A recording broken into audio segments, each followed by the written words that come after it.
อกเพชรสมรศรีวิชัยเลยไม่ออกทำประเสริฐเดชพักดีไม่ออกขันตาลีสุริวงศ์ไม่ออก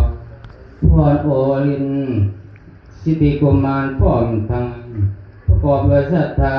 ทั้งหลายสวรรค์ประกอบห้องผู้สาพ้นนำมาถวายแด่ประสงค์ในผู้จำพรรษาอยู่ในผู้จำพรรษาทั่วแต่มาพิอาวาสนี้500 ภาคอภิธรรมนี้เป็นของบริสุทธิ์เหมือนดังงาเพื่อลอยม่านด้วยนับอากาศแล้วตกลงมาตามกลางสงฆ์บริสุทธิ์ปล่อยตัวจงวางเป็นของผิดผูองค์เล่องค์หนึ่งเลยนี่ปากทิ้งเลยเด้อบัดนี้เด้อสำเร็จบุญของงานทั้งหลายได้สำเร็จแล้วเอาสาธุสาธุสาธุอนุโมทามิเอาบัดนี้อีกเพื่อหนึ่งเทมยอดปัจจัยทั้งหมด7,680 บาทเอาเสียงสาธุการพร้อมกันเอาสา